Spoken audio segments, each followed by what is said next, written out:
students, visual guitar method, back here for another lesson that I really think that you're gonna well worth your time today.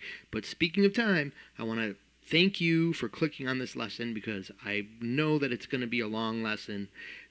I recorded an actual lesson. I have one recorded already that I'm somewhat happy with, but it ended up being 2 hours long, and I thought to myself last night, if I'm going to do a 2 hour video, I need to rearrange some things. I need to do the playing first, the kind of show people what's up, then do the talking about it. And I did it the other way. I brought it lots of long, not long, but just it took a while to get through the material and explain a lot of things and go off on the tangents that you need to go off on. So let me start with the meat and potatoes of what this lesson is about. It's about, as the title suggests, Enclosure Madness, because we're going to put enclosures in places. But the real thing is a lot of, at least let me talk to you about where I was, and hopefully you're on the similar pathway that this could be of value to you.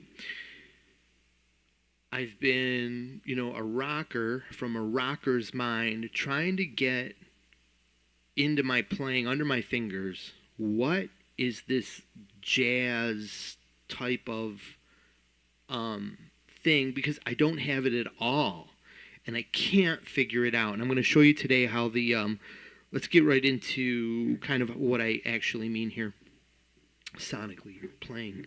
Look at this fretboard diagram we have here. It should be pretty, if you followed the channel for a while, should be pretty natural and normal to you. You can see that once I understood the small parts that I've talked about in other videos, and I've got my whole navigation down, this is what I've got. I have control over this scale under my fingers across the fretboard. And it has its uses. You have to get pretty creative with it. But once you get the ability to crawl around this pattern everywhere, then you can jump around and do different, maybe try to do things you're hearing in your head.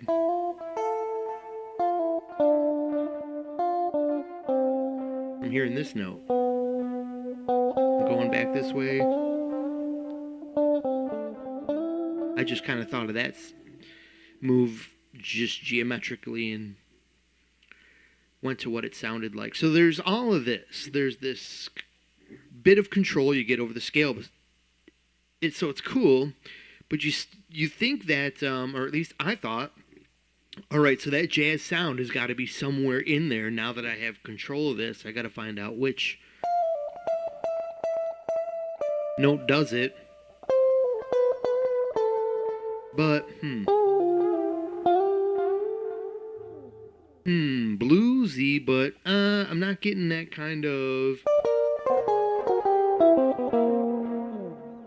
thing. Where does all of that come from? And today's lesson will be similar to some things you just heard. Those are some chromaticism that worked out in a line, and that worked because I just ripped that off from Larry Carlton. That was if you heard that, put in the comments below if you picked up that was part of Kid Charlemagne solo.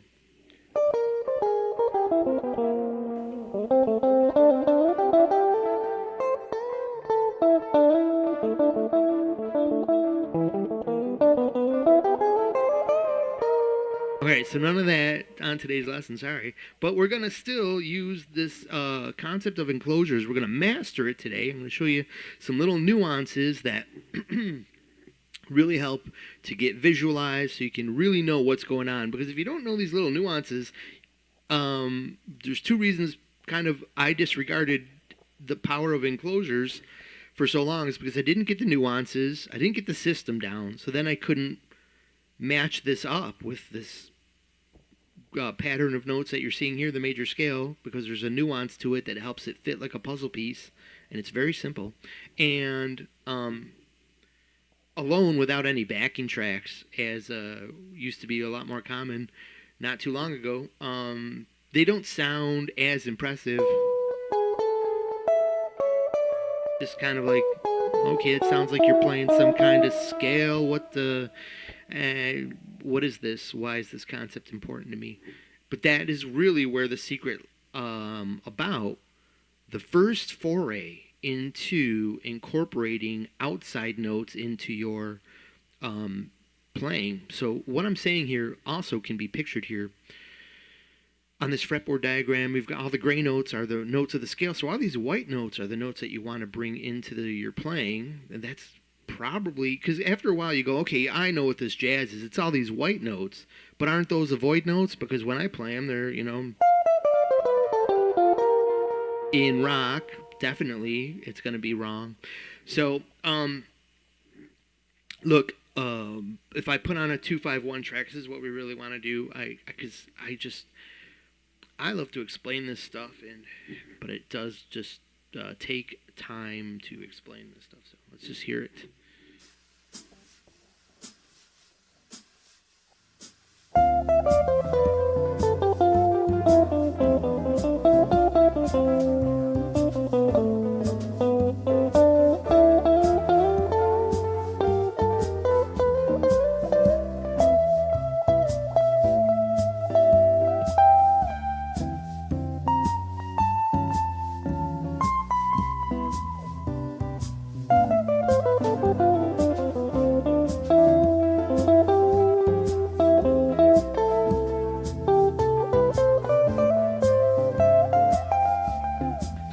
So what you hear there, and that's because the background comping track is so tight that I can noodle around the scale and sound somewhat okay, because that is a skill that doesn't totally go away. It's just basically the very, very, very beginner tool of your toolbox. All this scale does is, let me also say that for people who are not maybe getting this, that was a typical jazz progression, a 2-5-1 that is used as a teaching tool, and there's just so much of sorry, so many avenues of discussion are in my brain trying to come out of my mouth at one time. So you can learn this scale because all these chords are coming from this scale. The 2 chord, the 5 chord, and the 1 chord are all the 2-5-1 in a key, and this particular one is the key of C major, and it's a major 2-5-1, and this is the scale where all those notes, all the inside notes. Now there's 3 chords. These notes, same notes, will have a little jumble of where at certain times some of these notes will be chord tones and other notes will be steps. And if you noodle around, for the most part, you're probably landing on some chord tones, some steps, and maybe you can use your ear and kind of make a little thing that works. And if you get really good at listening to your playing and listening to the rhythm, then you can have somewhat success with this, basically training wheels on your fretboard. You've learned your fretboard and now you're noodling around, but you're not taking any risks. And it's those risks that you're hearing in jazz that go, wow, cool. But you just gotta kind of, what we're gonna do today, and the risk is playing some of these outside notes, but you really have to know when. And someone could tell you, well, hey, just get really good at the beat and listen for those off times and you'll probably get it, and that might happen. But I tried that a lot, where I'd go, but sort of, but maybe that first one kind of had a little something there, but then, when I don't, why didn't that one work? I don't know. So what you could really do is get a system that allows you not only to incorporate some of these notes, but all 5 of these outside notes. As you see here, another thing to think about is when I mentioned that at any given time, some of this pattern Every other note in this pattern will either be a chord tone or a stepping stone note, or one of the, you could even call them the extension tones. And so that's cool. And if you develop your ear, you can just kind of lock into lines that work out pretty well over the chords as far as, popping back and forth between inside and outside kind of things relative to what's involved inside the scale, the scale tones, the chord tones. And, but you're not getting any outside tones. Look, all you need is a system. I'm almost ready to just click stop, and I'm debating in my mind because I'm like, dude, you're rambling again. So I'm sorry, everybody. Let's get to some playing here. Let's try something different. Let's try a little system here. Well, first I'm going to just incorporate some. It's not bad.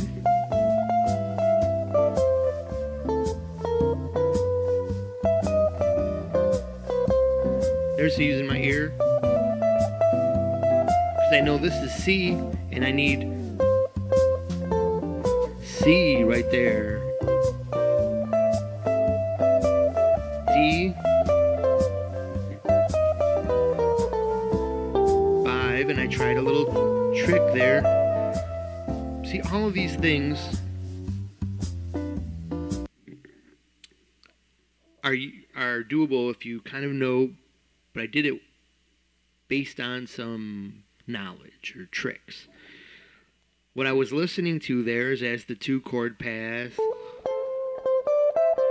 Then I knew the 5 chord came around, and the 5 chord is where I will take a little liberty to perhaps do a chromatic walk from scale tone to scale tone, or scale tone to chord tone, or I didn't even know, but I knew I could go. I knew an outside chromatic tone is going to be most tolerable when the 5 chord is happening, because that's the tension part of the whole progression. That's the away part, so might as well play an away note and play it in a way like, hey, you're out there taking risks. And that's where the interest comes from these notes, not just the fact that it is a cool note, and then there's all this theoretical scalar talk you can do to say, well, technically that comes from the harmonic major, 4th mode of the harmonic major, where you would actually have that note in the scale. It's an awesome way to conceptualize it all if you have to know why something like that could tick, but you could also just keep it more simple and just think tension over tension.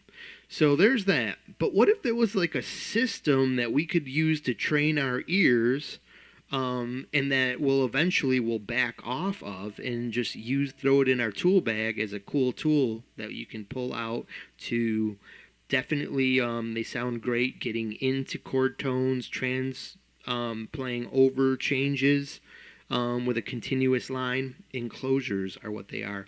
And the cool thing about enclosures is there's like a double concept, I think, because you've always heard of targeting notes. Well, you know what a great way to target a note is? An enclosure.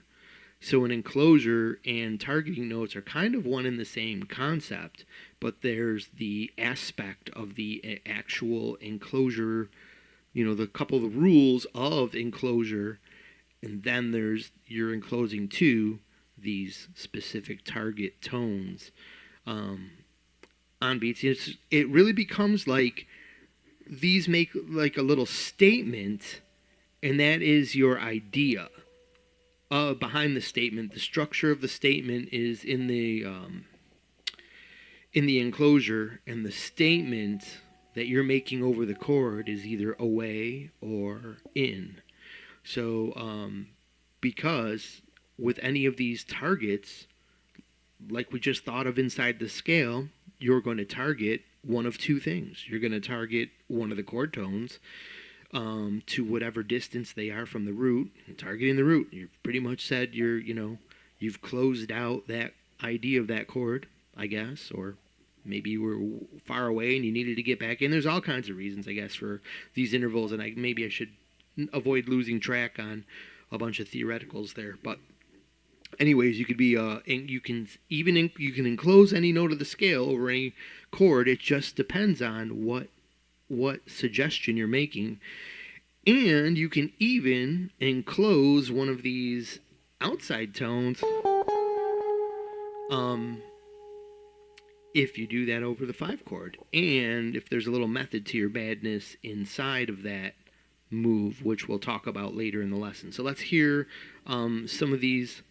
Let me just one more time. I'm going to roll over this 2-5-1, not doing anything spectacular. So if you just play the scale, if you like, once you this is like, the problem I had with my channel. Once I mastered the scale, this is all I got.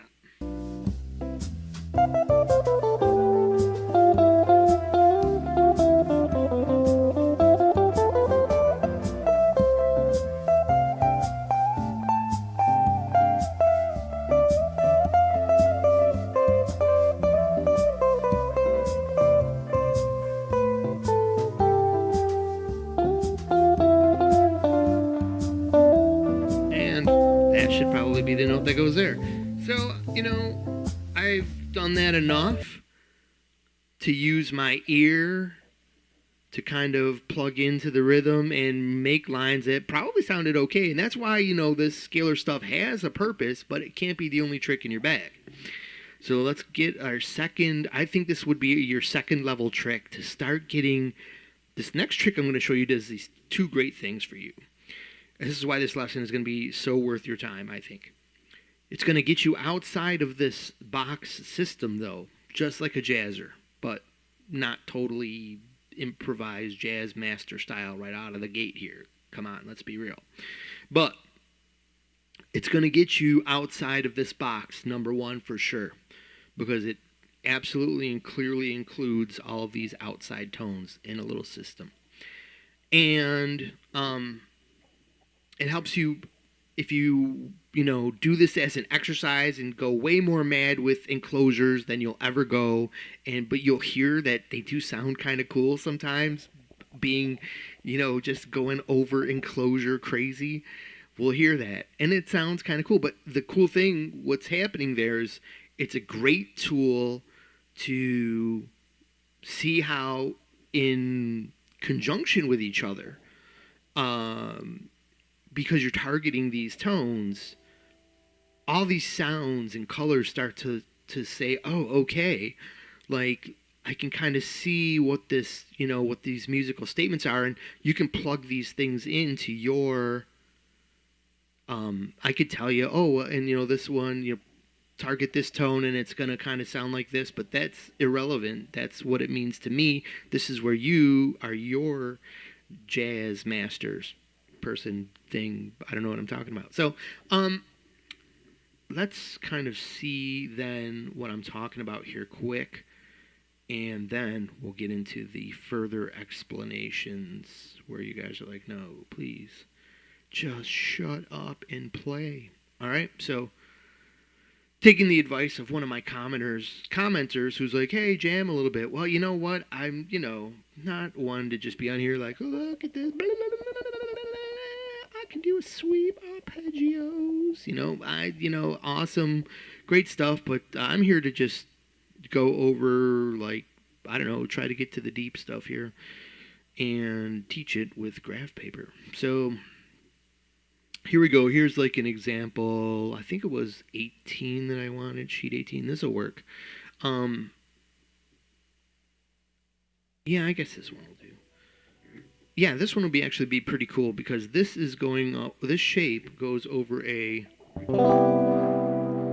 right over the C major 7 chord there. I'll reposition myself here and reposition my microphone so I can have a better. I think that's better.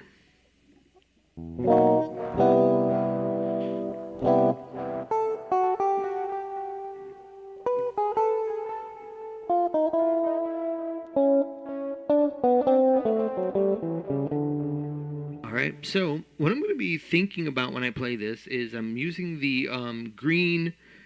First of all, I play the orange. It's a row here. And I play the orange note first. I get to the chevron note there, whatever you call those things, hash marks, as an arrow. Just it's a note I don't need to care about, and I'm getting into this target tone here. So this is the lead in. That's the slide and the target tone. Get into your target tone note. We don't need to know what that note is. It doesn't matter, because the cool thing is that I think it's 5 of these different moves. You see there's 2 different sizes there, but we'll go over all this. So I'm just going to play it right now. 5 of these different ones will pull from a black key or from an outside tone. Black key meaning what you see is these white squares here, which, yes, do look like a pentatonic scale, and there's a reason for that, because all the black keys on the piano are a pentatonic scale. But anyways, and, there's 5 black keys, 5 notes in pentatonic, so. But I'm going to be using then I play the 7 first, I lead in and end up with a 6 somewhere on a beat. I can play with that as part of the things that make them cool and adjustable. And I'm going to use the green line here as my navigation post kind of thing to switch strings. So therefore, when I encounter my one other different enclosure shape here,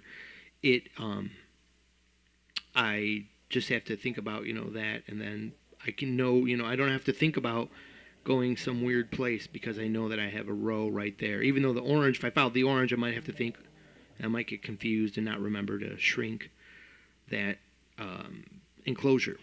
So, and just finally, just as a quickie, yeah, it's a chord tone above, and it doesn't matter, because some of these will be chord tones below. That's the thing. 2 of them will have the scale's natural half step in it. That's cool too. And that's why these can work, because as a general, a half step always sounds cool. Doesn't matter actually where it came from. Because when you do a half step, you're really just drawing from different scale systems. So it's just got that added coolness to it too, even though it's not necessarily, the listener doesn't think about all that stuff per se, but that is part of a reason that they have a cool factor versus sounding like a mistake. And plus there's a system. Every one of these is orange slide to green, orange slide to green, da da da da da. And you think about the beat of jazz coming right up here.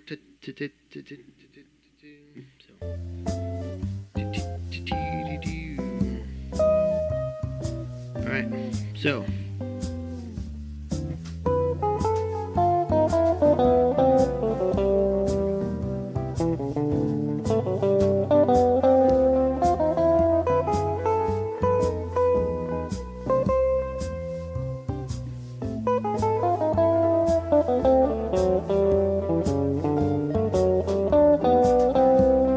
So, as long as I knew to where the enclosure in the middle there with the 1 was,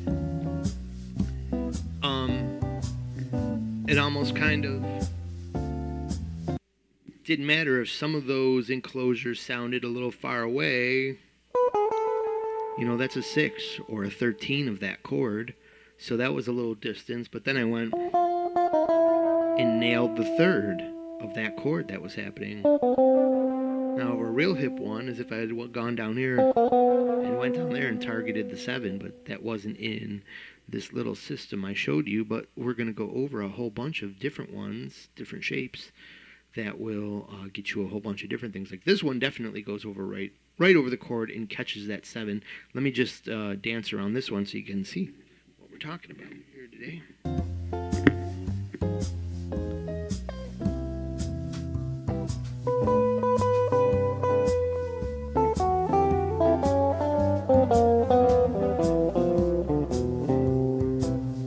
So, I'm using the orange as my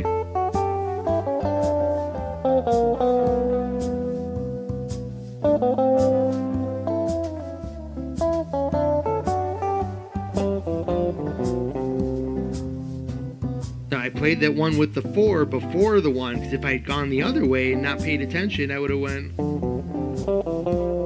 and ending on that 4s, that's a pretty distant note. That's an 11. That's a real acquired taste there. That's, why this rumor comes up. They should always avoid the 4. Well, not necessarily. Just be mindful of what that thing is going to do. It's a monster. So, and that'll provide. I sounded to me like it had some resolve there. The 5. Yeah. So, and the 2 sounded pretty good because a 9 is always real pleasing over a chord. You've heard that a lot, I'm sure by now. So there's the jazz of it all. Let's go over into like more about why this could work, a little bit more about theory behind it, and how to build yourself up to being able to know.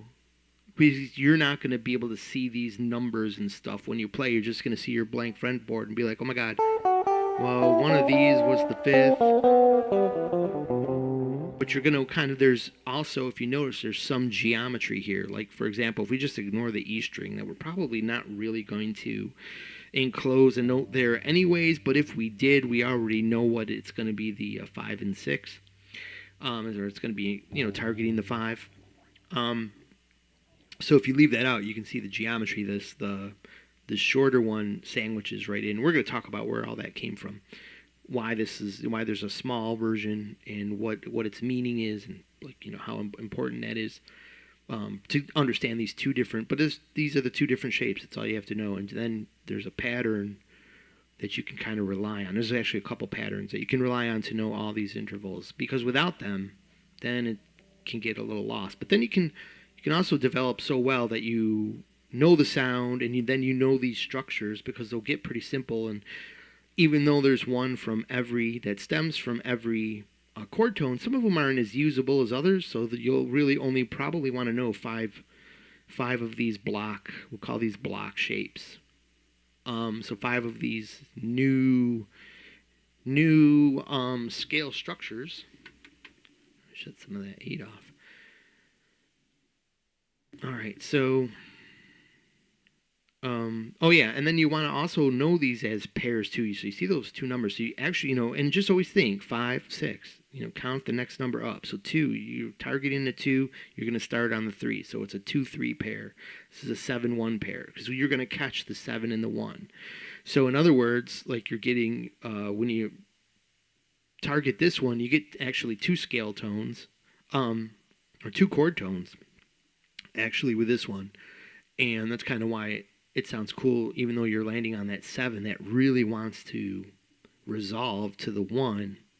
So it's a chord tone, but it's like probably a high tension chord tone, and that's why people are always saying, hey, it's jazz. You just focus on that 3 and the 7, keep targeting the 3 and the 7 of every chord, and you go, okay, you just keep on trying to get to here and there and then here. And what they mean maybe by target is,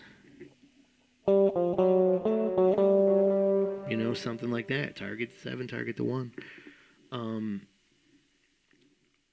So on and things like that. So, let's get all the way back to the start here and start the 2-hour talk, right? No, I'm not going to talk for 2 hours. So when you see this scale, once you can learn this, and you just have to go back on my channel to find out how this shape here, just jumble of notes, becomes very easy when you know there's little geometric construction blocks that make this up, namely a square and a little wall. So when you got that, you also want to always be able to have your 3 visualizations available in this system. So what we just talked about was the navigation squares. So that's always just whenever you need to move around. And some of this will tell you where those half steps are, because see this little block right here up at the 12th fret? This is B, C, and E and F in the key of C. And this is where the little shape is going to be. We'll talk about this. If I want to target the 3 and the 7, I'm going to want that square all over my fretboard. Yeah. So there you go. Every time you see that you're in that square that you know so well from this channel, then you know part of where you are. You know where the 3s and the 7s are. At least for the one chord, this does change for other chords, but we're going to go over a method that helps you get around that problem too. So this isn't a dead-end lesson or a lesson that's going to leave you hanging at a problem that they're not telling you about. We covered it all. So cage shapes are inside of this thing here. And a tangent about cage that is really cool and just, I think, good information to know. All right, so our first note here is C down here on this. We have a note on each side of these cage shapes. You'll notice that if you consider the farthest point that your fingers are on the left side of the chord and on the right side of the chord, or headstock and body side of the chord, there's a chord tone on each side. So here we've got a C and I've got a C. So from C to shining C. Now, this first one occurs on the B string, but don't let that fool you. Because remember, on our guitar, there's that anomaly where the bottom 2 strings are always tuned that step up because it helps us play chords easier that we in a collection of tones that you wouldn't naturally be able to comfortably get if that wasn't done that way. So, that being said,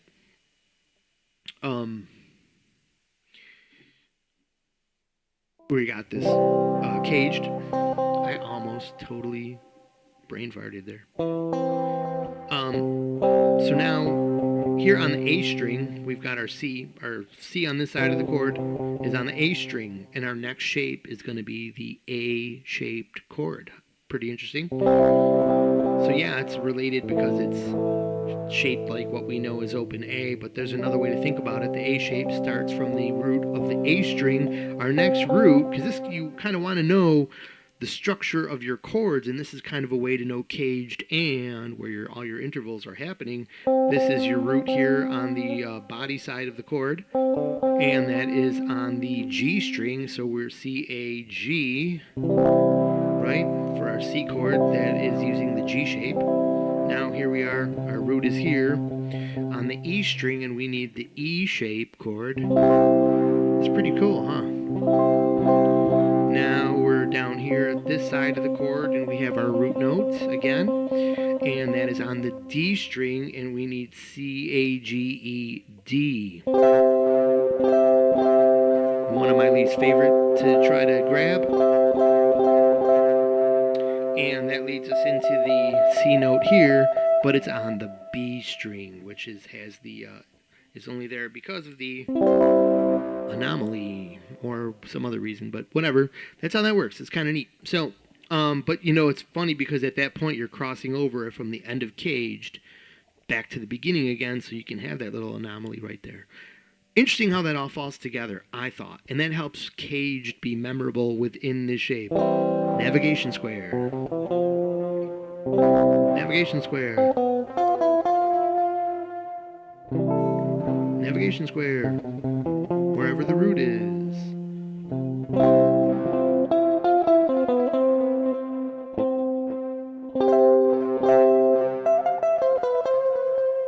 And on and on. Pretty cool.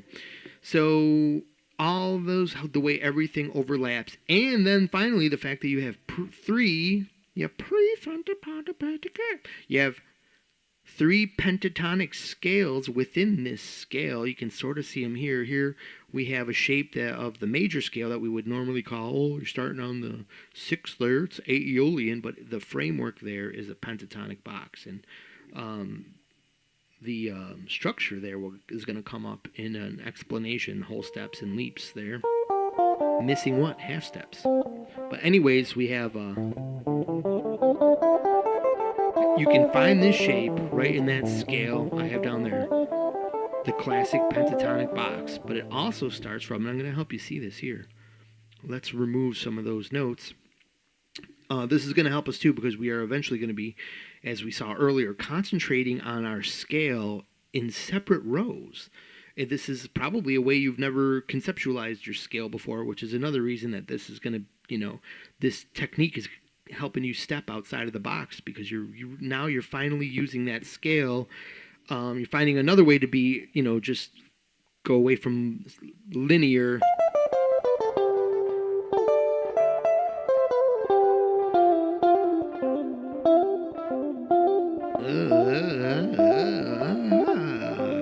All right, yeah. So we're getting away from that. So now the backbone of that pentatonic shape is a straight line of notes across the fret, one fret.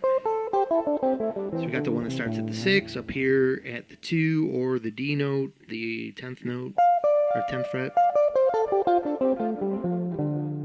And then a whole step up from there.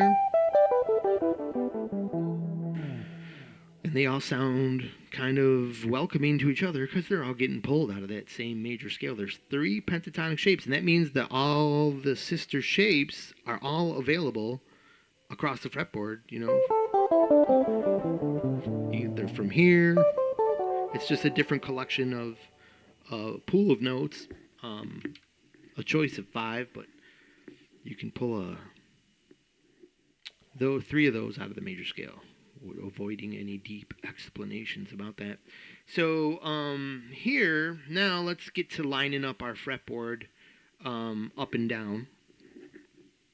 And I get my back hurting because now I stand up to give these lessons. So that's my sign that I'm going on too long. So I'm going to try to whip through this. But man, I have a lot to explain here. Some of these things I just think are cool. And some of them are, pertinent to what I'm trying to explain here. Okay, listen, we got these, so our first 2 rows here, if we're going to just use blue and yellow, and the first thing we got is our octave row here, the open strings, the 12th fret, the 24th fret, and we don't have our Ibanez, so we don't even have our 24 frets, not to worry about that much today. And we're going to learn most everything in 1 octave, so that you just apply that to the other octave of your guitar, same concepts. So there's that, and we're going to find that if we do blue and yellow on every row, we're going to get to those rows that are straight up and down. Some of them are broken like this, and when we travel, use them as, we're get down our intervals this way. Some of these will be helpful. They will help you get across the I'm sorry, I was distracted by something. They'll help you navigate. Some of them will make things a little bit too complicated. So that's somewhat of a good thing. So we got one there. We can just see the examples. We'll do 2 at a time here. So there's, the next row, yellow. It's got a little broken box there. We get a nice straight box there. A couple of broken boxes. Well, not broken boxes. I'm just using some autopilot language there from my other lessons. I just mean, like a line there of notes that's not a nice straight congruent shape. There is that. There's that. And then finally, we'll add in these 2 as well, because I can't really teach you this enclosure thing. It doesn't really work with open strings. I mean, it could, but I'd rather show you across the bar line here, across the octave, and we'll do that up here. And then the final shape, I think, we'll cover this one in the beginning. So that's all we'll need, is right up to here. These, understand kind of these rows. There's a little bit of, I don't know, you don't have to memorize those or the shapes the way they are too much. It's kind of comes out automatically. So let's move on from there. But you do want to know this is where these rows come from. And they'll basically cross over in most instances.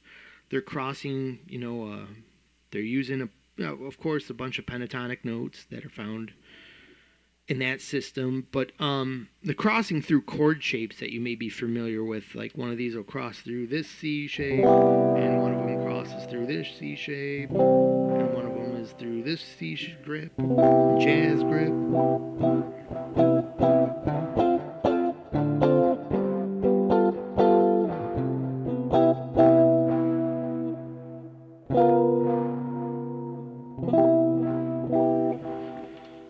So, moving on from there, now we're getting into the nitty and the gritty. So, a whole bunch of interesting, and look, this geometry, I'm telling you, man, this lesson goes deep. There is some cool stuff you never knew about here. Got an hour of talk about, not an hour, I'm sorry, but I got a bunch of talk about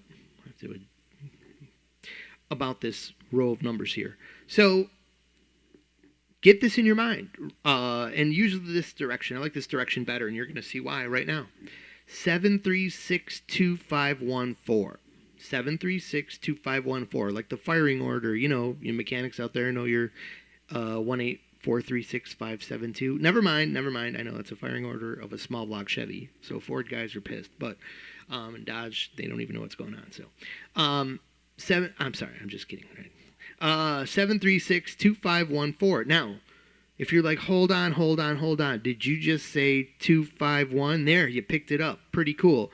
Now, this isn't going to have like any major implication on your ability to be like, wow, I can play a 251 now. All it really means is in a row, but it's still geometrically interesting that in a row you have the ability to enclose the root. You know, in a vertical row is what I mean on your fretboard. I can enclose the root of the 2, then enclose the 5, the root of the 5 chord. Wow, so it helps if I'm down on D, so that'll make more sense, but I mean, it would work from E, but we're dealing with the 2. That's the 2 of the C major. There's the 5, and there's the root of the 1. Let's hear it.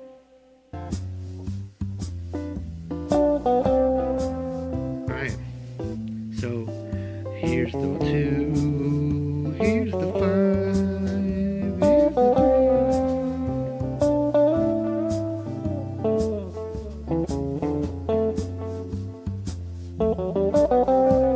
3. So see how you can put all kinds of rhythms to them too, and there's something cool that sounds, you know, because there's a little system happening, and people are hearing that system, but they don't necessarily know that.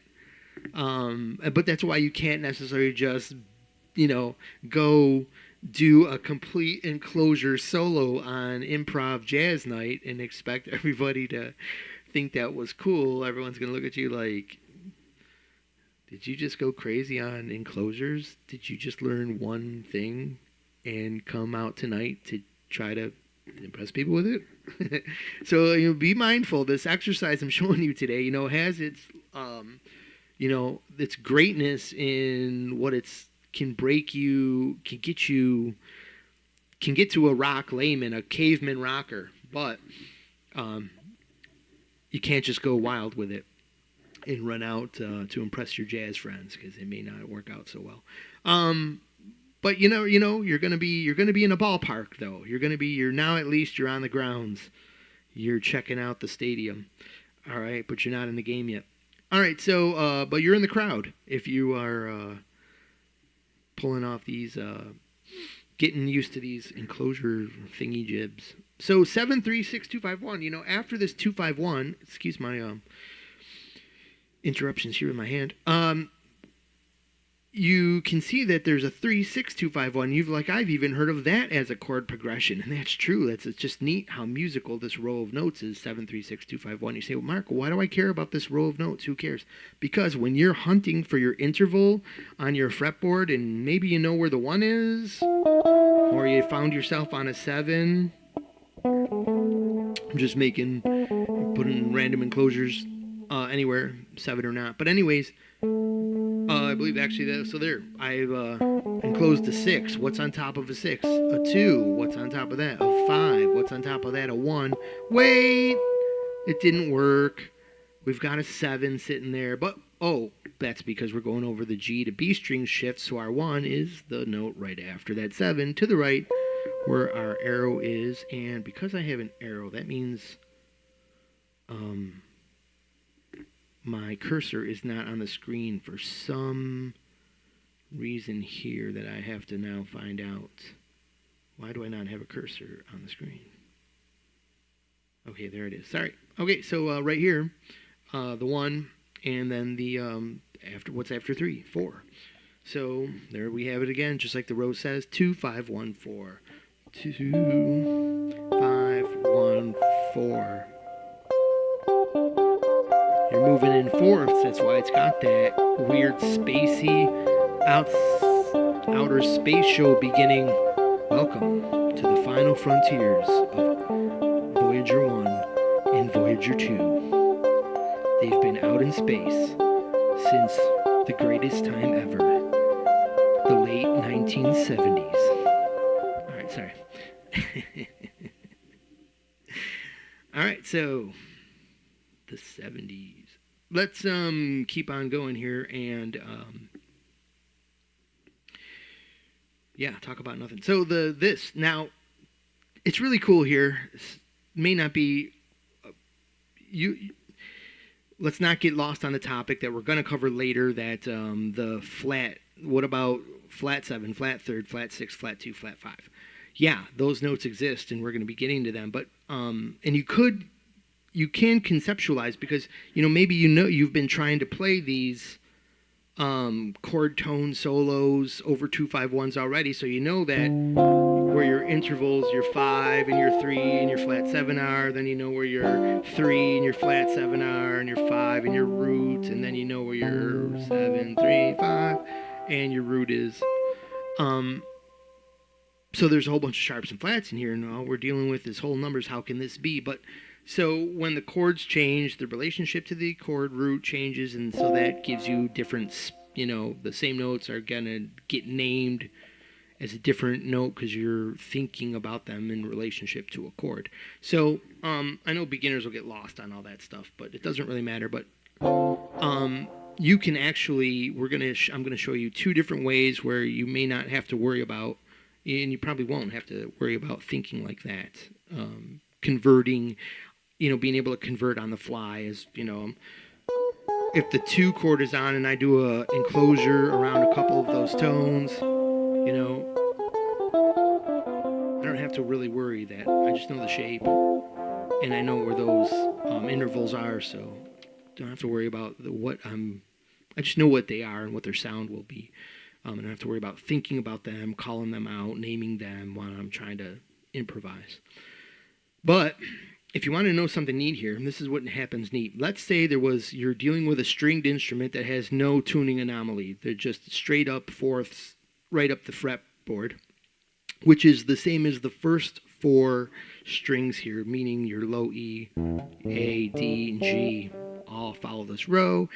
And after the shift from G to B, then B and E are also that 4th apart. So what this means is, if you were to follow this row down and wanted to keep finding it, here's how it would work. It would go 7, 3, 6, 2, 5, 1, 4. Then you would shift 1 fret up, and you would find the same exact 7, 3, 6, 2, 5, 1, 4 again, if they were all tuned a 4th away from each other. So there you go. Then you say, well, what if I continued straight here? What would happen? Oh, that's where those 5 notes come in. And here is the most interesting thing. See this pattern here? 7, 3, 6, 2, 5. Well, guess what? Your black keys, if you just keep them with the flat name, don't use the sharp name, here's what you get. You get flat 7, flat 3, flat 6, flat 2, flat 5. It's another 7, 3, 6, 2, 5. And then you would back right up to this pattern again here. So really cool stuff to know about, and just to help you in your thinking in navigating the fretboard. But in any event, so if you were here, you would see anywhere you are, you can find 1 interval. You know that this is the based on the shape of your 1 chord. This is the 7. This is going to be the 3. The 5 is going to be here. All right, so, and then I could know anytime I get to a 3, I got the small shape. If I'm on a 5 or a 1, I've got the large shape. So small and large shapes, where do they come from? All right, so we're going to target the 5. This is as quickly as I can explain all this. I'll go. What we're going to target the 5, as you can see here, would be the G, the 5. So where do we find a G on our E string? Let's go up here to this fret way up here. at the beginning of the chicken dance or something.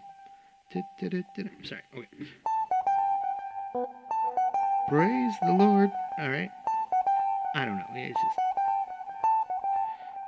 come up with something that you put in there. But if you target the 5, our rule is we're always going to grab a chord tone above. This is important because this is what helps this plug into your major scale as a system and allow you to play these all over the place and sound congruent with the scale, because there's 2 notes that will have to plug in the way they do, and if you don't do these right, they won't plug in and you'll sound like you started on a wrong note. You can still start on a wrong note but there's a way to do it playing with this basic setup. So this is a basic enclosure setup that you should know, and it's important to just the way the sonic rules work. Start on a chord tone. Well, actually a scale tone. We don't know if that is it'll be one or the other. It'll be a chord tone or because if we were on A, right, but we use this arpeggio, we'd be starting on a chord tone, but then targeting the 7 here of that chord. But anyway, so here it's we'll just say it's the one of the chords. So we're going to use the 5/6 arpeggio, or I'm sorry, it's not an arpeggio. This is an enclosure, and we're going to use this one. So, long story short, our chosen tone here is a step above, and then we're going to just walk in from that one below. And there's our enclosure, that easy. So 5 out of 7 doctors agree that this shape will help your teeth. Oh, that's not what that says. It says, 5 out of 7 enclosures use this shape. Oh, yeah, so yeah, this is one of 5. The 5, the 2, the 4 will use this, and the 1, and the 6. Somewhere over there. So yeah, all that cool stuff. And now one slight adjustment gets the other 2, which are, we've already discussed. In the small one, you're targeting the 3 or the 7, which occur where the half steps in the scale occur. So it's very important that these won't plug in properly unless you kind of take note of that. See, that sounds good over the... I could have played, but something sounded kind of off about it. Something wasn't pleasing about it. And it's just that you're just saying, well, who cares? It's just that quick of a note. But those little plugins create like a little shine to that note and make it like a little sparkle over the music. Where you play that, start on a wrong note, it's kind of like a dud. It's kind of like a wonky flavor you didn't expect. Ew, that was a weird one. So yeah.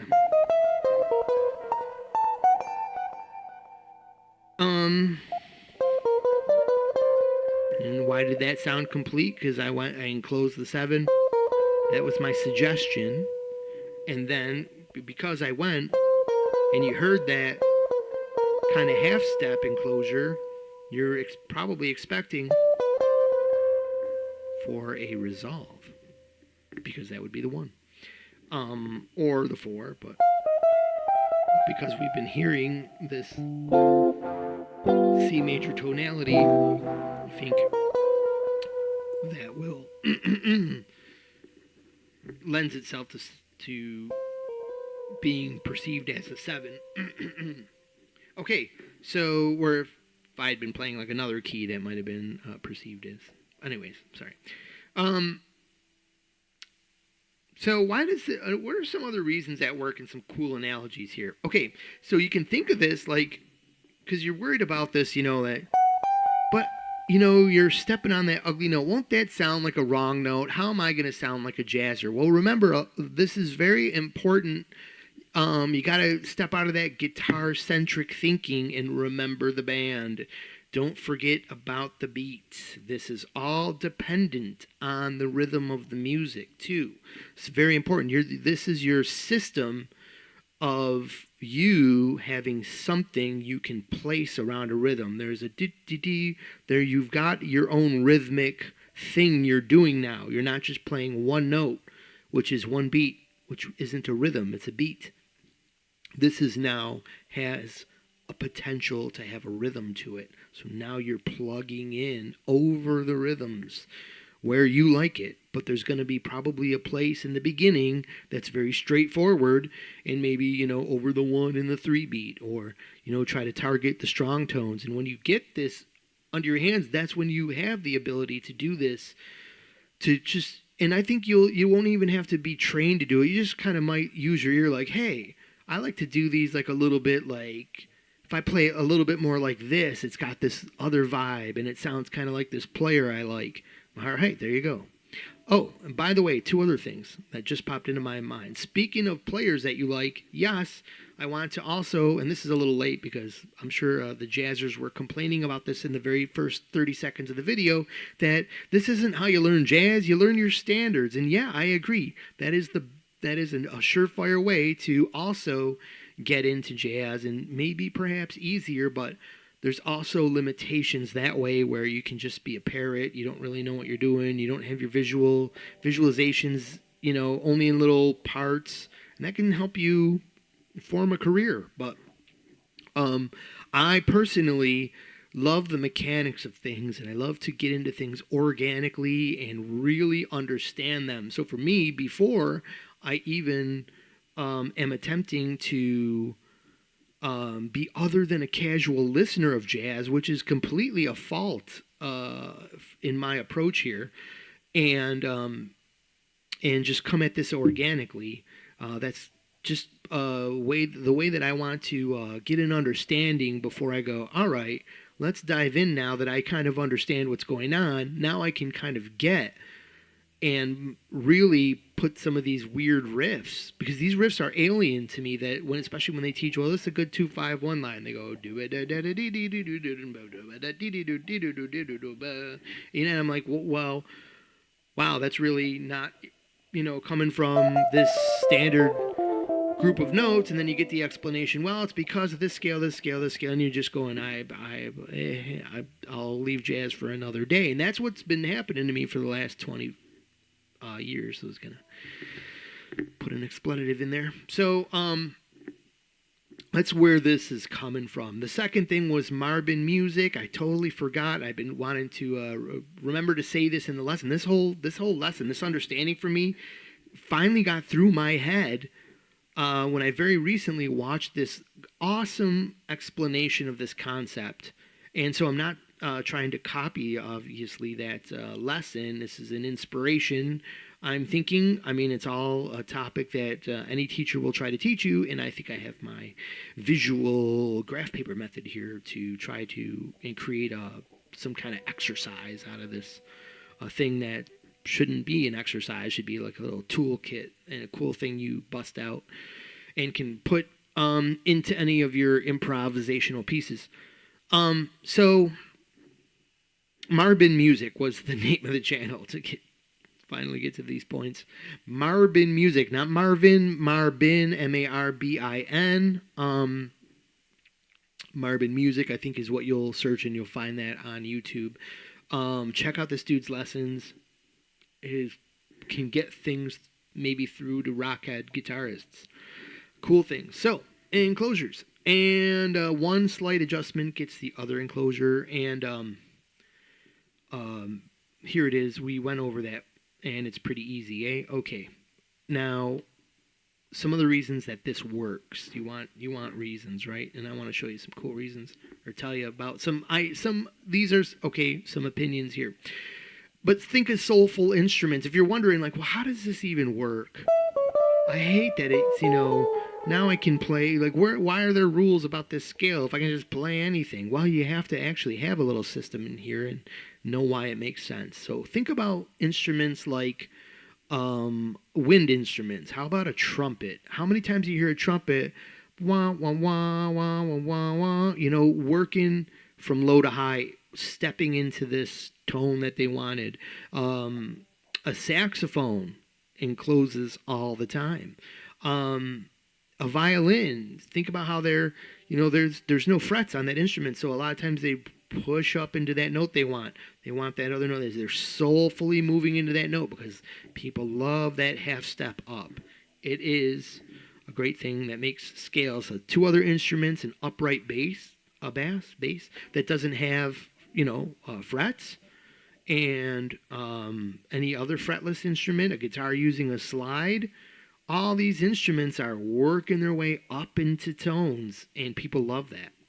It's just adds that element of soul to every note. So it's almost like you're learning to decorate these. Because what do you do with these scale notes now that you know them? Well, you can decorate them. What do you do? How interesting would a Christmas, here's an analogy, how interesting would a Christmas tree be if all anybody ever did was put the pine tree up? But you make it cool in your own by decorating it. Oh, okay. So there's all that. Think about it from this perspective as well.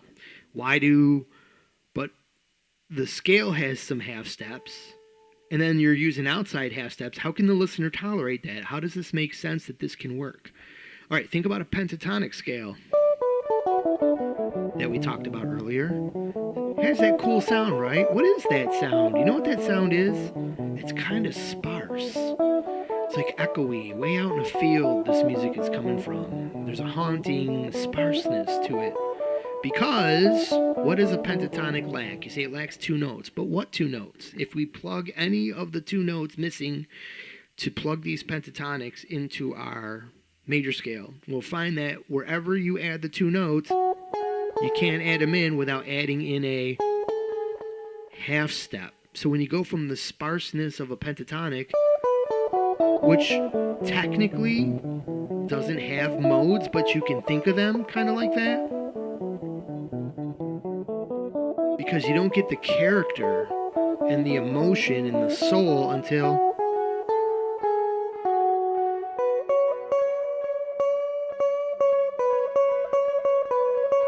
that scale doesn't cry.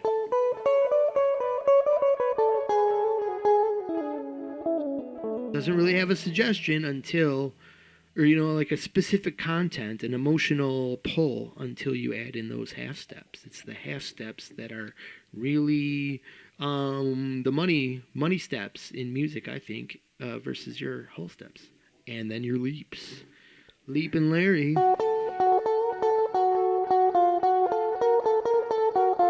He's way out there. All right, so, so you get the, and we talked about how you get the one scale tone, one chord tone, and so yeah, we've discussed everything I wanted to say on that slide, and to avoid belaboring the points, let's move on. So yeah, we've got this scale here. So let's we'll walk away from that thinking and just now concentrate on these rows. But we'll highlight these rows in green for our target notes. This is what we're targeting, right? And as we move on, when we target, all these target rows, we want to also know quickly how they relate to our chord. And so that way, when we know our chord is there, we know the intervals in our chord. So if we were just, had an extended C to vamp over for a second for some reason, we know that our row will contain the 5 and the 1 and the 7. Cool. What we're not going to get is the 3 and the 5. We can move up the fretboard if we want to include those, if we want to resolve there or something like that. But we'll get a cool tone here. Let's find out what cool tone that is. That'll be in one of the chord extensions, either the 9, the 11, or the 13, which is, you might know as the 2, 4, or 6. 1, 3, 5, and 7 being part of the 7 chord. So let's fill this out then, but I'm going to help you out here and give you some of these. We'll fill it in automatically here. I'll snap my fingers and go pow. All right.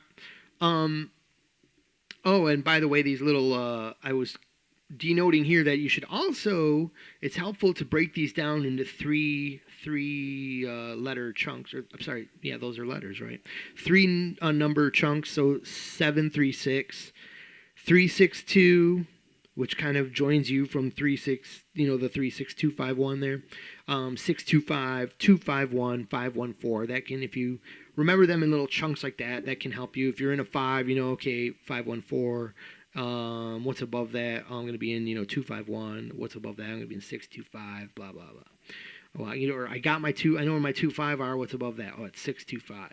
I'm at my 6. What's above that? Oh, it's 3-6-2-5. That can help you in certain ways. So if we filled this row in, and I did that on my last lesson. So here we have, I walked you through it, but even though we had the answers here. So if you've got you've got your 5, your 1, your 4, your 7, just like we should. And just the 4 and 7 here, make that swap I told you about where we changed rows. And then you say, well, Mark, what happened here? Well, that's because we're concentrating on a row of notes, and our 3 just followed the string anomaly here and went that way. So this would be our 3 and our 6. 7, 3, 6, 2, 3, 5, 6. You can see, so all the geometry is locked in just as it should. No bones about it. No hidden smoke and mirrors. There is hard and fast logic on this fretboard. Okay, I ramble a lot. Okay, so, when you say green note, say the orange note. So if I'm targeting, okay, so this can be my 5, my 2. I got a 5-6, a 2-3, a 7-1. It's just helpful to know that. So now these are our structures. Let's go over our first one here that we can kind of conveniently grab. It starts on the 3rd fret in our key of C. We're going to grab a 5 over the C chord. And you say, well, Mark, our 2-5-1 starts on D minor, and then the G. What about those chords? Well, we'll get to those. Let's just kind of think over C right now. Now that's that is the one I used earlier over that C chord, because it just sounds conveniently good, and of course because it's rolling over the chord here. So even when you enclose this 2, you started on the 3rd, so you still got that chord tone in there. When I target the 7, I still got that chord tone in there. Targeting the 4, I started with the 5. When you target the 4, it's a little bit out of it's got a tension pull to it, and then you can get to the C. We'll try that here. Do it way up here.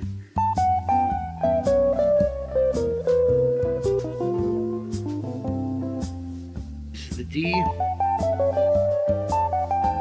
C,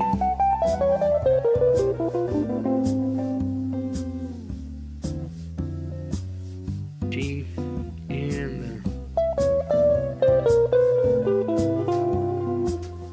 that was like, did you hear that? I'm going to target the 4 again. It's gotta, it doesn't resolve. Let's target the 7.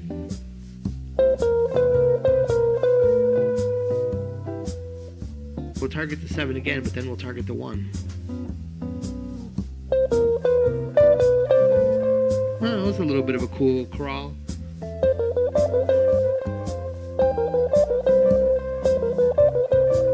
There, then it resolved.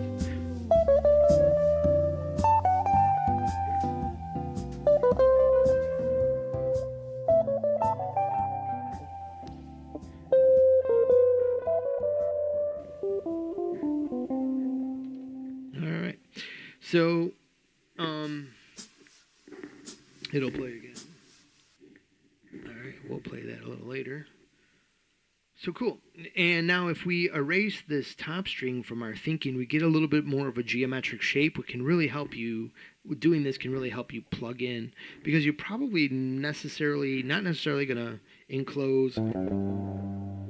But if you did, you still know it's a 5-6 because you already know it from your bottom string. You're enclosing the 5. And the 5 is always above the 1. The G is the 5. It's always above the C. Messed one up there. So we've got that shape is pretty cool. We'll explore a bunch of other shapes here. Here's the next one down the row here, and It does cover this G-shaped chord, so we'll get the 5-1-3 there. Pretty cool. We're targeting some chord tones on this one. Let's hear how this one sounds. Over the C, the D, the G.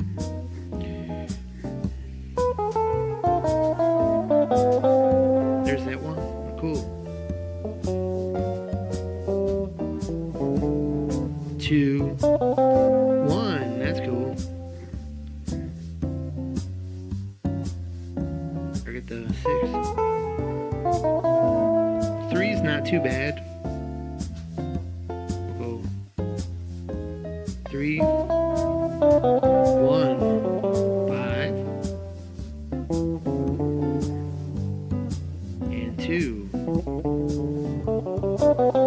It sounded good working up to that 1. So that's what you want to do. You just want to be able to play these and assign what you think all these resolutions to these targets are accomplishing over your C chord. And then also listen to how the same one kind of, will work over maybe the D, but not the G so much, or something like that, whatever you think. Now here's a row that I don't play very much. I got a question mark in the X because this one's a little funky. I mean, it starts on the 7 anyway, so it might work for the other chords. It's going to be a different interval, but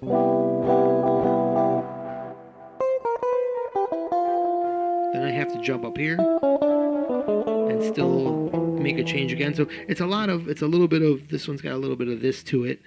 So as a beginner, I tend to shy away from that one, and I'll learn these ones first because look how easy this one is. But now I would think also maybe easier is going to have that sound like it's a little bit more. I mean, you're not going to really play these as these big structures, anyways. This is more of an exercise, but I give this one a thumbs up because I like to run down this one at the end of the C chord. You're going to hear this here, and the D.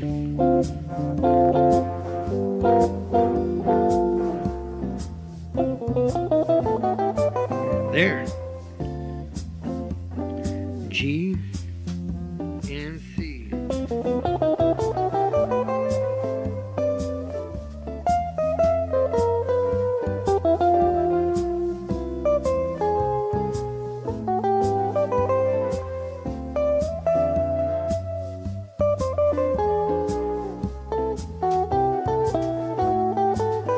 And I'm going to talk about that little thing I did there too at the end of the lesson. It's a little bonus there. I put this weird, totally not in the scale tone there, and it sounded kind of hip, and I very specifically did that, I'm employing a trick or a system, because people, I like tricks. Tricks won't get you jazz. Well, you think of it as a system, whatever word you want to call it, to make it like something you're doing. And this is what a lot of what you're hearing in jazz. These are approaches and things that are known versus someone being like, hey, I can just hit all these weird tones and I sound awesome because I'm magic.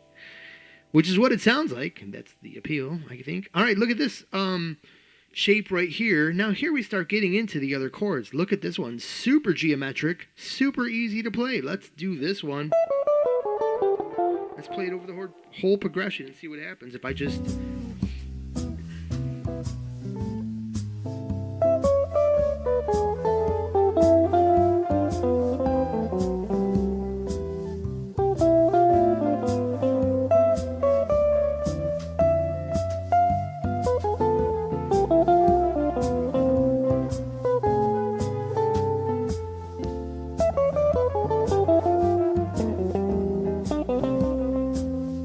See what I did there? It was just, no matter what I played, I was thinking about that resolve. So at the end, I ran up to target the 5. And then, oops, I wonder why that sounded flat. See how our minds will keep, recent music in there? You get tonalities in your head. And then I started at the 5 and went up to so I had resolved to that 1 on the C chord. So yeah. You see this one falls right over that. So very helpful maybe to use this little area while the the one chord of your progression. Remember, you can move this if your one chord is down here. You're playing a 2-5-1 in the key of this would be A, or the key of A flat, or this would be F sharp, because we're resolving to F sharp. So whatever, you can do the same thing, moving it around. But here we are up here on the D. So what you can do, now you know that this D, there's two ways to look at this. If you want to target this scale tone, you can just target the pattern, number one. It's basically three ways. You target this pattern, so I just know I'm targeting some chord tone, and I'm just going to learn the sound. Well, that sounds good. That sounds really good. That sounds interesting. But I might not resolve until oh, there's the one of my, because I'm on the 2 chord. So the 2 is going to be my 1. So we're going to get to that method in a second. Anyways, or, I can be thinking of my intervals. I know that in my chord it's a 1, this is a 7, 3, 5. So I know I've enclosed the 5. I know I've enclosed my 3rd. I know I've enclosed the flat 7 of my minor chord, if you must insist on converting your intervals. But you don't have to. You could also do what some other people do. Anybody, you can choose any one of these methods, whatever suits you. No way is right or wrong. There is, you could just think about, hey, I need 2, 1, 6, 4. This is my 2, 1, 6, 4 chord. So I can use a 2. Cool. And I can use a 1 and a 4 and a 6. Will all sound good. And wherever I find them on my fretboard,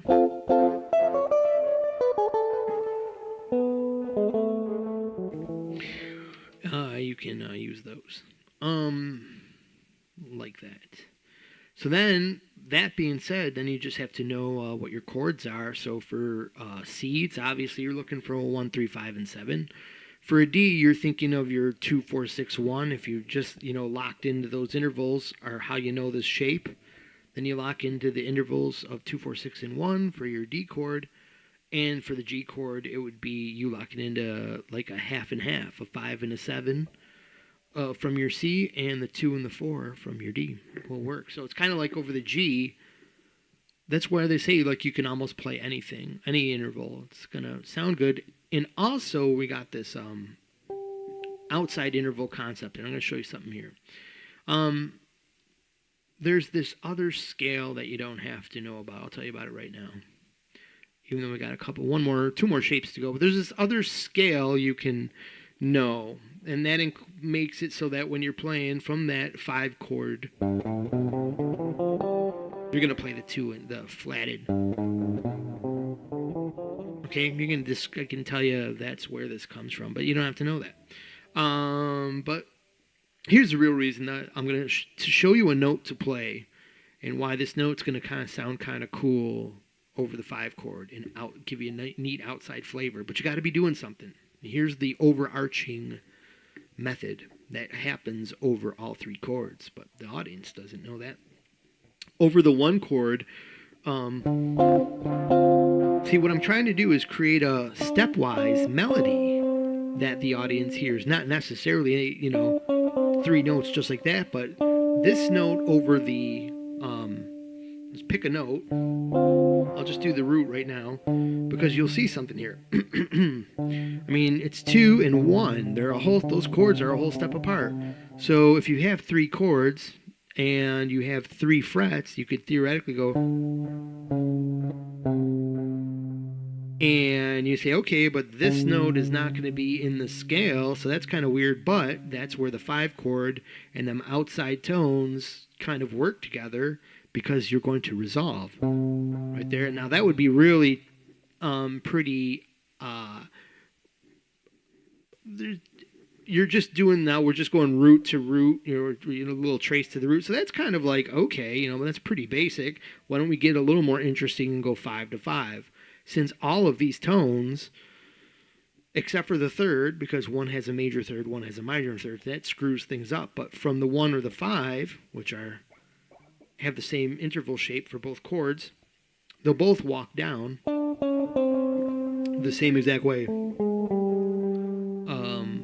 They'll give you a 5, mystery tone, and a 5, but in the melody, there's a cohesion there. So, what we're doing is sometime during the 1 chord, I'm going to do that right here, because here's those notes. That's 5. Okay, that's a sharp 2, that's a flat 2 of the 5 chord. But you don't need to know that. It doesn't matter. It's just, here's the 5, random note, random middle melody note, or, pathway note, because you're making a chromatic pathway note. Chromatic note. Let's call it the chromatic note. So you've got your 5, chromatic, 5. So what I would do is make sure I did that somewhere over my chord. Then could go and enclose that note over the 5. And it's going to sound wrong, but immediately thereafter, you're going to go, and it's going to sound cool. It's going to really strengthen that resolve, because you really went really unresolved over that 5. But it didn't matter, because even though it mattered over that 5 for that moment, it was like, ooh, this is just rotten. You're coming to that resolve over the 1, and because that's coming up, that's where you can have that bold, play that for the audience, like, take that, MFers, right? I mean, it's jazz talk, right? You could even do that. And hear how that...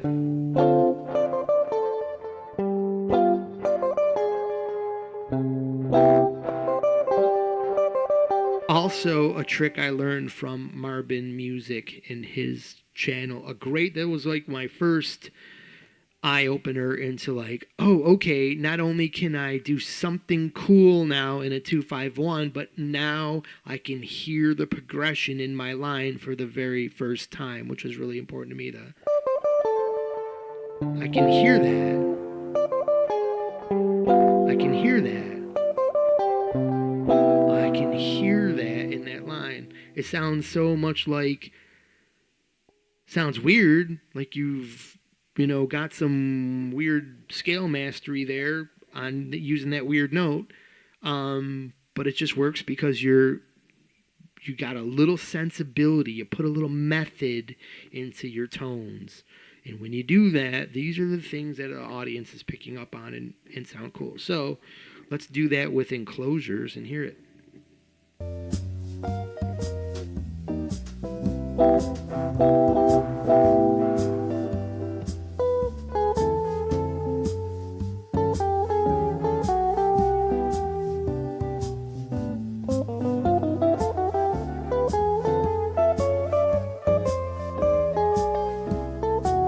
I tried to mix it up.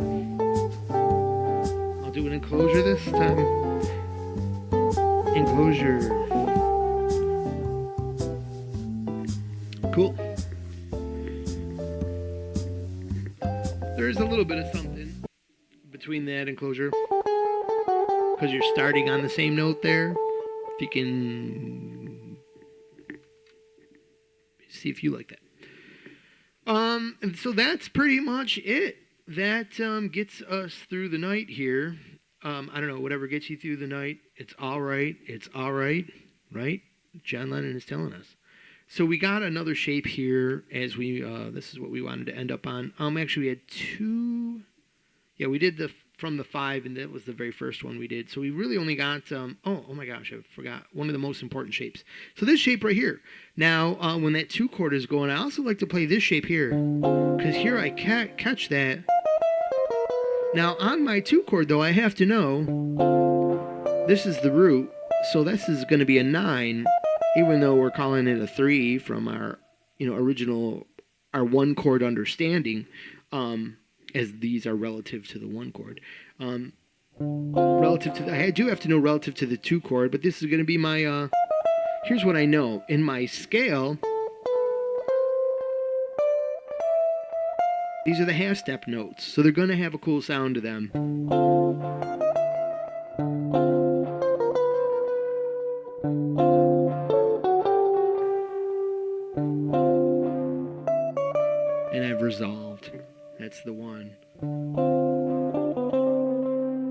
resolved 7. Out there somewhere on the 3rd. Playing with extensions. So there you go. It's what you want to do. You know, use your thumb to give yourself that root, or play the open D, I guess.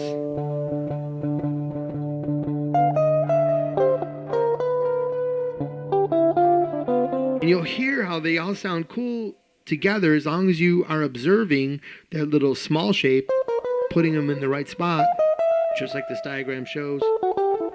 And you can mix and match. I'll go from... I'll switch to my other row. That's still the same. An octave different from that.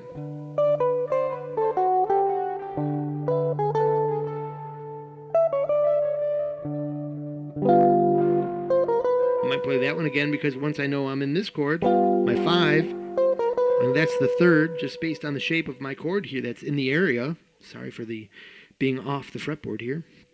I have to remember, I have to put my feet a different way. Dude, stand this way.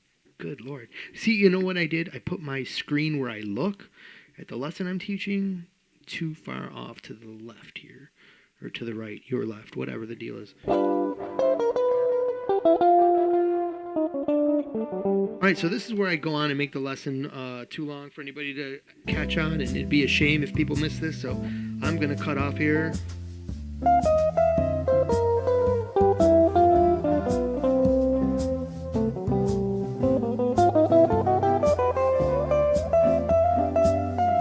Some lines, enclosures, lines, wrong enclosure,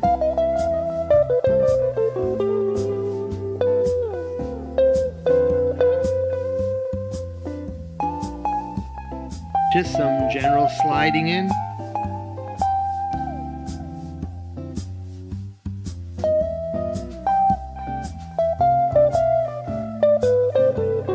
More enclosures. Yeah.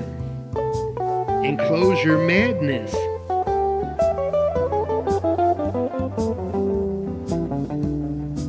Oops. That'll sound good there, because that's the D. And the D was not in the C chord. That's why it was not really, it was a 2 I'm resolving on. Is that. But yeah, I mean, if you heard that and know where I'm talking about. But final thing, one random explanation here that I was happy with. I thought it was cool, but you can cut off now if you don't want any more rambling. But 1950s, the jazz, the heyday, I guess you could say, of some really exploding jazz scene. And think about the cars of that generation too. Did you ever think about, go to a car show? Some of you don't know. Some of you will clearly know a 1950s car. Some of you will own a 50s car. Hey, awesome. Classic cars are cool. And think about that, when you see a classic car, yeah, sure, patina's cool these days, but what about that, you go to a car show and you see some of these cars and, the color is cool, that paint shines like something. There's something about those 50s cars and the big fins, the shapes are cool. Okay, so, and there's unique colors and stuff like that. So the shape of the fender does something, the color that you're seeing does something, and it's also the way it shines in the sun is like the final thing that's like, wow, this pops, and the overall, the shape, the design, the curvature. Okay, so the shape of the fender in music in an enclosure is the way the line moves. The way that's the shape. Right? Just wanted to play a row correctly. And so you start with a color. That kind of makes it pop. You've chosen some kind of chord tone. And then you're going to put this ugly note in that you slide up into, and then have that other, now that's your tone you've focused and targeted, and that has its own cool sound with whatever, this is your suggestion. Or or the final shine, if you will. So I like the other one better, where like, yeah, this is, this is your statement. This is what you're deciding to. This is your idea, what you've decided to say. But anyways, so that's like if you've ever worked on a classic car and you wanted to recreate this awesome looking fender. Sure, you paint it, right? You paint it a really cool color, and you could give it to the customer like that, and it's gonna look pretty cool. But it's gonna be missing something. That's like just a plain note over the chord, right? But what if you really want to make it pop? The customer's going to say, no, no, no, don't do it. But you're going to take this piece of sandpaper, just a piece of wet sandpaper, real mild one. You're going to go right over that new fresh paint, and you're just going to dull it up. And it's going to be all scratched and horrible. And someone's going to say, why did you do that? That's terrible. But then the next step is to just keep polishing, working out those scratches, because you've taken out a layer of waves and you've made something so smooth that now that smoothness is what gives it that perception of a mirror finish, because now it can accurately reflect what you're seeing, and it will appear as if there's a layer of reflection over the paint, but what you're just really seeing is a smoothed out surface. But to do that, you've got to polish it first. You've got to go dull to pop. So this applies your color. This is the wet sand. And that's the final shine of your 1950s jazz coolness.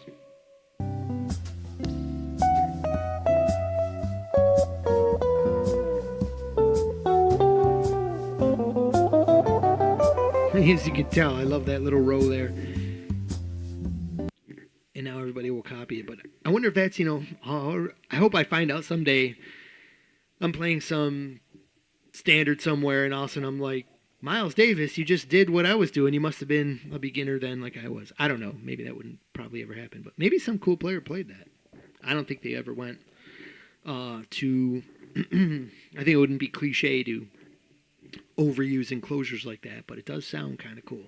Thank you very much for watching. I hope this lesson was mind-blowing and set you to a new area of improv, because that's what I feel like this did for me. I was never able to pull these to really... Maybe I could sometimes pull an outside tone in, doing a little chromatic walk where I started to tune in to where it was, where it sort of sounded like it made sense, using my ear, using the rhythm, blah, blah, blah. But this really gave me a way to really get a concept. And now here, all 5 of these outside flavors and what they can do for my music. All right, so thank you very much for watching. Check out the merchandise store below. That's so important to making this channel continue with this kind of content, meaning there's cool shirts, hats, tapestries, all from TeePublic. And think about decorating your music studios with some of the mind's eye art with a guitar and a brain that's got exploding blocks, because, exploding blocks. And... of course, there's the direct tip jar. If you thought this was so cool it deserved throwing $1 in the guy's tip jar, there it is below. You guys have a great day jamming. We'll see you next time. And keep on rocking and jazzing.